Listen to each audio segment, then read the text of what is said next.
जैसा माहौल मैं पूरे मणिपुर में देख रहा हूं, उससे मेरा कॉन्फिडेंस यह पक्का हो गया है कि इस बार भी मणिपुर में भारतीय जनता पार्टी की क्लियर मेजॉरिटी से गवर्नमेंट बनने जा रही है। यह मेरा पक्का विश्वास है। और मणिपुर में एक ट्रेडिशन हमने जो देखा वो मुझे बहुत ही इंप्रेस किया। जब कैंडिडेट कोई चुनाव लड़ता है तो उसके सपोर्टर्स कोई चावल लेकर आता है, कोई सब्जी लेकर आता है, यानी तरह तरह के लोग गिफ्ट लेकर आते हैं और अपने कैंडिडेट की मदद करते हैं। यह ट्रेडिशन पूरे भारत में नहीं मैंने कहीं देखा है, तो केवल और केवल मणिपुर में देखा है मेरे बहनों भाइयों। इसके लिए भी मैं मणिपुर को जनता को अपनी तरफ से हार्दिक धन्यवाद देना चाहता हूं। और मैंने देखा कि फल लाते हैं, सब्जी लाते हैं, चावल लाते हैं, साथ में मिठाई भी, स्वीट्स भी लेकर आते हैं। यानी अपने कैंडिडेट्स को चुनाव जीतने के पहले ही वह स्वीट्स खिला देते हैं। यह परंपरा केवल हमने मणिपुर में देखी है और कहीं नहीं देखी है। मणिपुर की धरती का जहां तक प्रश्न है, बहनों भाइयों, पूरे भारत को, चाहे यहां की रानी गाइडेनलिव हो, चाहे एमसी मैरीकॉम हो, उस पर केवल मणिपुर के लोगों को ही प्राइड नहीं है, बल्कि सारे हिंदुस्तान के लोगों को इनके ऊपर प्राइड है। गौरव का भाव हम लोगों के मन के अंदर इनको लेकर रहता है। और यह मणिपुर बहादुरों की धरती है, योद्धाओं की धरती है। भारत की बॉर्डर को भी सुरक्षित रखने में मणिपुर के नौजवानों ने बहुत ही अपना इंपॉर्टेंट रोल प्ले किया है। इस सच्चाई को भी मैं जानता हूं, क्योंकि मैं कंट्री का डिफेंस मिनिस्टर हूं। और यहां का नृत्य, यहां का डांस केवल भारत में ही यह मशहूर नहीं है, बल्कि सारी दुनिया में यहां का डांस जो है मशहूर है बहनों भाइयों। और मणिपुर के डांस की चर्चा पूरे भारत में की जाती है। लंबे समय तक यहां पर कांग्रेस की गवर्नमेंट रहने के कारण यह हमारा मणिपुर बहुत ही पिछड़ा रहा है। लेकिन जब से केंद्र में हमारे प्राइम मिनिस्टर श्री नरेंद्र मोदी जी की लीडरशिप में गवर्नमेंट बनी है और 2017 में यहां पर बीजेपी लेड गवर्नमेंट बनी है और एन वीरेन सिंह जी अब चीफ मिनिस्टर बने हैं, मैं दावे के साथ कह सकता हूं कंट्री का भी डेवलपमेंट तेजी के साथ हुआ है और मणिपुर का भी डेवलपमेंट बहुत ही तेजी के साथ हुआ है बहनों भाइयों। और इसके बहुत सारे हमारे पास डाटाज मौजूद हैं। उन डाटाज के आधार पर मैं कह सकता हूं पहले के कंपैरिजन में मणिपुर का डेवलपमेंट बहुत ही तेजी के साथ हुआ है। पिछले 5 सालों में यदि आप देखें तो मणिपुर में एक बड़ा चेंज हुआ है। 5 सालों में मणिपुर के अंदर देखें तो यही मणिपुर नॉर्थ ईस्टर्न जो स्टेट्स हैं, उन स्टेट्स में मणिपुर में वायलेंस की चर्चा बहुत होती थी। लेकिन अब यहां पर वायलेंस अब धीरे धीरे काफी हद तक समाप्त हो गया है और अब डेवलपमेंट का कॉन्फिडेंस लोगों के अंदर पैदा हुआ है। अब लोग यह मानने लगे हैं कि हमारे इस मणिपुर का भी डेवलपमेंट अब तेजी के साथ होगा। डेवलपमेंट और गुड गवर्नेंस को लेकर यहां पर अब लोगों का परसेप्शन अच्छा बना है। मैं पहले भी आया हूं मणिपुर, लोग कहते थे साहब यहां डेवलपमेंट और गुड गवर्नेंस नाम की कोई चीज नहीं है। लेकिन अब लोग चर्चा करते हैं कि यहां पर डेवलपमेंट भी तेजी के साथ हो रहा है, गुड गवर्नेंस भी यदि देखनी है तो वह भी मणिपुर में तेजी के साथ हो रहा है। मैंने सोशल मीडिया पर एक वीडियो देखा। वीडियो यह देखा, एक ट्रेन, वह गुड्स ट्रेन थी, मालगाड़ी थी, जब मणिपुर के रेलवे स्टेशन पर लगी तो वहां पर बहुत सारी हमारी बहनें और यहां के लोग खड़े होकर डांस कर रहे थे। यानी पहली बार ट्रेन मणिपुर में आई है, यानी रेलवे कनेक्टिविटी 75 ईयर्स में मणिपुर नहीं पहुंची थी। पहली बार इसको रेलवे कनेक्टिविटी देने का काम यदि किसी ने किया है तो हमारे प्राइम मिनिस्टर नरेंद्र मोदी ने इसको रेलवे कनेक्टिविटी देने का काम किया है। यानी फ्रीडम हासिल किए हुए इस भारत को लगभग 75 ईयर्स गुजर गए। 75 ईयर्स में यहां पर रेल नहीं आ पाई थी। अब पहली बार इसकी किसी ने चिंता की तो हमारी गवर्नमेंट ने चिंता की। बैठिए, पहली बार किसी ने चिंता की तो हमारी गवर्नमेंट ने चिंता की और इसको कनेक्टिविटी देने का काम किया है। नॉर्थ ईस्ट स्टेट्स को बराबर कांग्रेस ने नेग्लेक्ट किया है मेरे बहनों भाई, बराबर कांग्रेस ने नेग्लेक्ट किया है। और यह कांग्रेस के एंटी डेवलपमेंट और एंटी नॉर्थ ईस्ट माइंडसेट को रिफ्लेक्ट करता है कि नॉर्थ ईस्ट के प्रति उनका किस प्रकार का भाव था, किस प्रकार का सेंटीमेंट था। आदरणीय अटल बिहारी वाजपेयी जी जब प्राइम मिनिस्टर बने थे, सबसे पहले उन्होंने नॉर्थ ईस्ट के डेवलपमेंट की चिंता की थी और नॉर्थ ईस्ट के डेवलपमेंट के लिए अलग से एक मिनिस्ट्री बनाने का काम आजाद भारत के इतिहास में यदि किसी प्राइम मिनिस्टर ने किया था वह श्री अटल बिहारी वाजपेयी ने अलग से मिनिस्ट्री बनाई थी नॉर्थ ईस्ट के डेवलपमेंट की। नहीं तो पहले नॉर्थ ईस्ट के डेवलपमेंट के लिए अलग से कोई मिनिस्ट्री काम नहीं करती। और अटल बिहारी वाजपेयी जी ने नॉर्थ ईस्ट के डेवलपमेंट के लिए एक स्पेशल पैकेज भी देने का काम किया था। 2004 में जब उनकी गवर्नमेंट गिर गई तो 10 वर्षों तक लगातार नॉर्थ ईस्ट को नेग्लेक्ट किया गया। लेकिन आज सेंटर में गवर्नमेंट आने के बाद, बीजेपी की गवर्नमेंट आने के बाद और यहां पर बीजेपी की गवर्नमेंट आने के बाद एन बीरेन सिंह की लीडरशिप में मणिपुर का फेस भी बदल रहा है और मणिपुर का फ्यूचर भी बदल रहा है। और मैं कह सकता हूं, हमारे प्राइम मिनिस्टर नरेंद्र मोदी जी ने कहा कि नॉर्थ ईस्ट के डेवलपमेंट की विशेष चिंता की जानी चाहिए और बराबर कोई न कोई कैबिनेट मिनिस्टर सेंट्रल गवर्नमेंट का यहां मणिपुर में आता है और ओवरऑल डेवलपमेंट मणिपुर का कैसे होगा इसकी चिंता करता है। जो स्कीम्स हैं, जो प्रोग्राम्स हैं, उनको रिव्यू करने का भी काम करता है कॉन्टिन्यूअस। यह रिव्यू का कार्यक्रम और डेवलपमेंट का कार्यक्रम हमारे मणिपुर में तेजी के साथ चल रहा है। और आपने खुद ही अनुभव किया होगा कि नरेंद्र मोदी जी के भारत का प्राइम मिनिस्टर बनने के बाद ही मेरे बहनों भाइयों यहां पर रोड कनेक्टिविटी, रेलवे कनेक्टिविटी और एयर कनेक्टिविटी, यह सब सिलसिला प्रारंभ हुआ है। नॉर्थ ईस्ट कि मैं अपने दोस्तों से कहना चाहता हूं, अपने बहनों भाइयों से कहना चाहता हूं, भारतीय जनता पार्टी हिंदुस्तान की अकेली राजनीतिक पार्टी है जिसके वर्ड्स और डीड्स दोनों में कोई अंतर नहीं रहता। जो हम कहते हैं वह हम करते हैं। इंडिपेंडेंट इंडिया में पॉलिटिकल पार्टी के लीडर्स की वर्ड्स और डीड्स में अंतर होने के कारण, उनके कहने और करने में अंतर होने के कारण पॉलिटिशियन और पॉलिटिक्स पर से आम जनता का विश्वास समाप्त होता चला गया और यह क्राइसिस ऑफ क्रेडिबिलिटी पॉलिटिक्स में भी और पॉलिटिशियंस के प्रति भी निरंतर बढ़ती चली गई। इस क्राइसिस ऑफ क्रेडिबिलिटी को चैलेंज के रूप में इस इंडिया में किसी ने स्वीकार किया है बहनों भाइयों, तो केवल और केवल आपकी पार्टी भारतीय जनता पार्टी ने स्वीकार किया है और किसी दूसरी पार्टी ने स्वीकार नहीं किया है।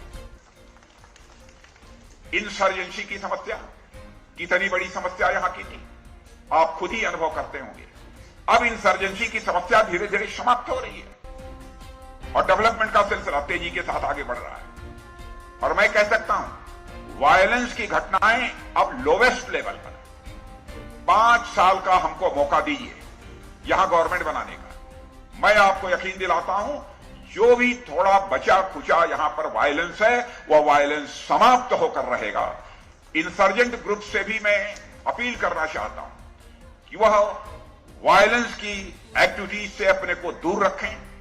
यदि कोई प्रॉब्लम है उनकी, गवर्नमेंट से वो बातचीत करना चाहते हैं तो हम इंसर्जेंट्स के साथ डायलॉग करने के लिए भी हम पूरी तरह से तैयार हैं, उनके साथ बैठकर हम बात करने के लिए तैयार हैं।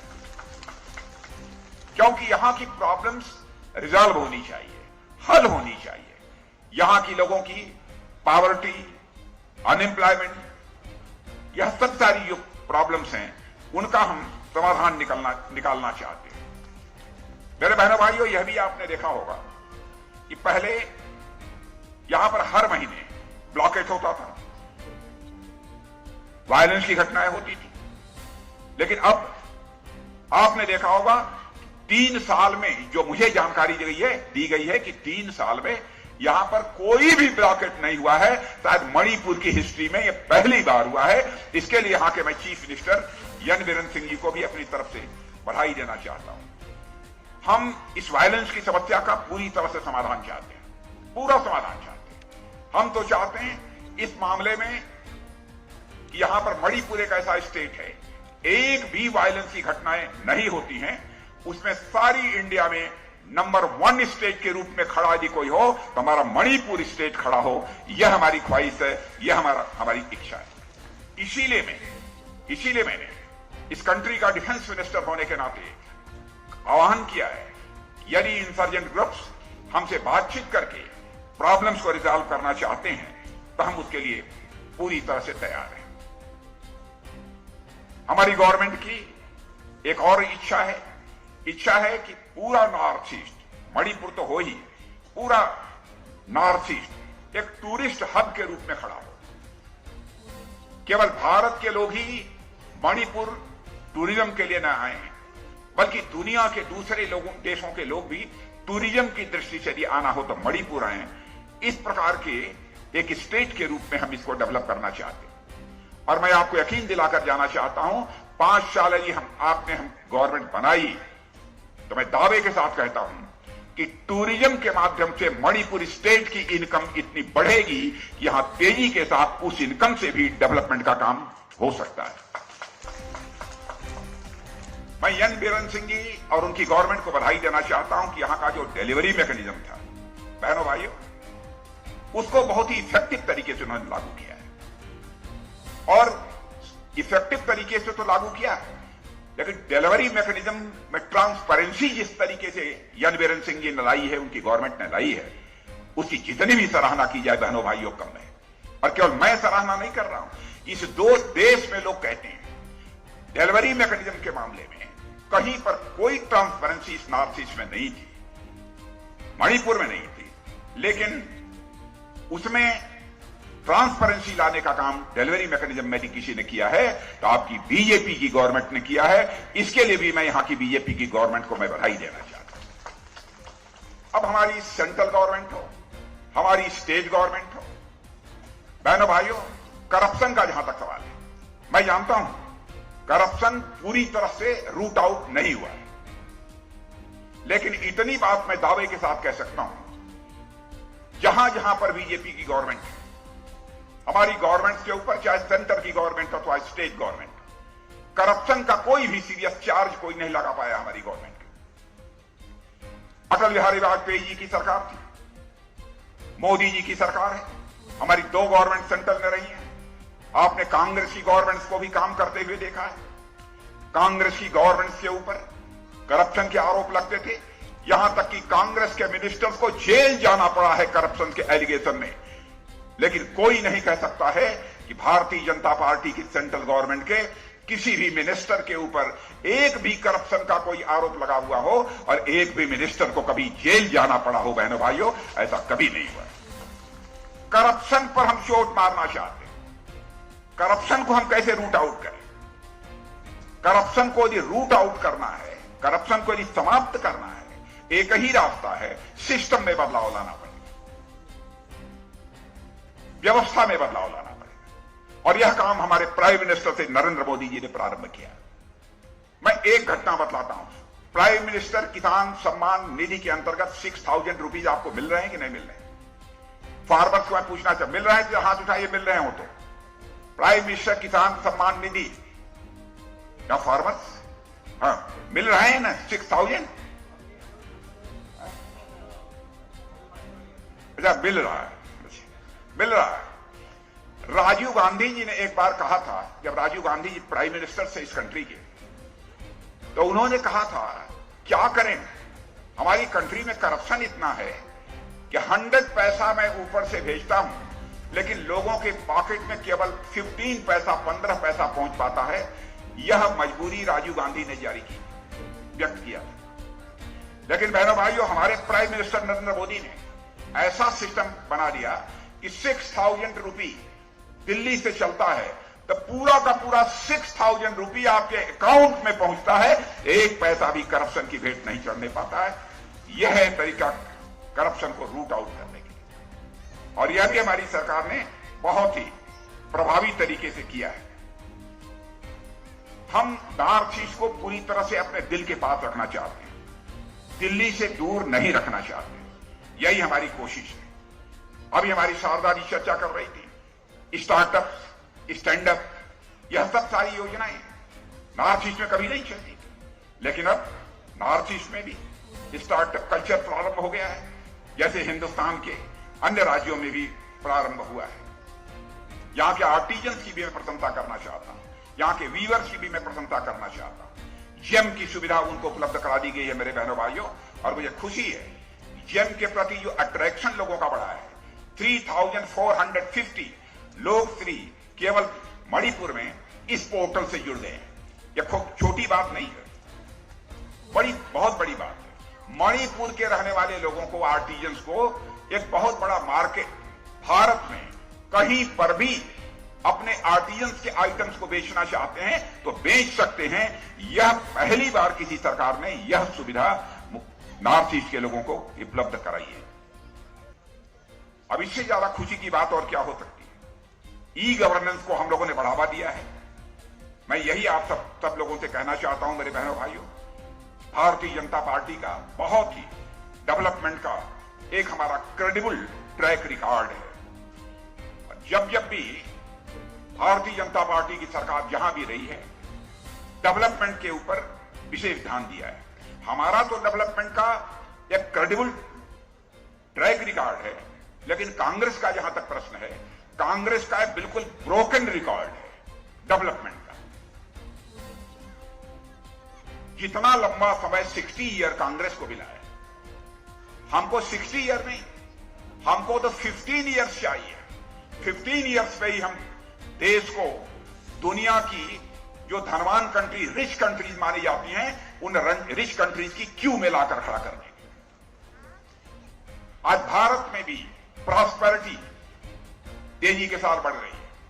भारत पहले इंटरनेशनल कम्युनिटी के समक्ष वही बात कहता था, लोग सुनते नहीं थे, लेकिन आज यदि भारत कुछ इंटरनेशनल फोरम पर बोलता है तो लोग कान लगाकर भारत की बात सुनते हैं। अब लोग स्वीकार करते हैं कि भारत अब कमजोर भारत नहीं रहा है, भारत अब एक ताकतवर भारत बन गया है, मजबूत भारत बन गया है। यह धारणा सारे देश में बन गई। भारत की तरफ दुनिया का कोई देश आंख उठाकर नहीं देख सकता है। आपने देखा उरी और पुलवामा में घटना हुई थी, पाकिस्तान से आकर आतंकवादियों ने हमारे पैरामिलिट्री फोर्सेस के ऊपर कायराना हमला करके उनकी किलिंग की थी, शहीद हुए थे। उसके बाद हमारे प्राइम मिनिस्टर ने डिसीजन लिया तो हमारी आर्मी ने पाकिस्तान की धरती पर जाकर जितने टेररिस्ट ट्रेनिंग सेंटर से उसको सर्जिकल स्ट्राइक और एयर स्ट्राइक करके बर्बाद कर दिया, दबा कर दिया। हमने सारी वर्ल्ड को यह मैसेज दे दिया, भारत अब एक स्ट्रांग कंट्री है। हमें जो आंख दिखाने की कोशिश करेगा, हमारी जमीन पर कब्जा करने की कोशिश करेगा, तो हम उसे बॉर्डर के इस पार भी मार सकते हैं और जरूरत पड़ी तो बॉर्डर के उस पार भी जाकर मार सकते हैं। यह हमारी ताकत है, यह में से सारी दुनिया को चला गया। इसलिए मैं आप सभी लोगों से अपील करना चाहता हूं, बहनों भाइयों, मैं देख रहा था कि यहां की गवर्नमेंट ने क्या क्या काम किया है। बहुत सारे काम किए, बहुत सारे काम किए, मुझे अच्छा लगा। आयुष्मान भारत कार्ड आप लोगों को मिला है? आयुष्मान भारत कार्ड कुछ लोगों को मिला है कि नहीं मिला है?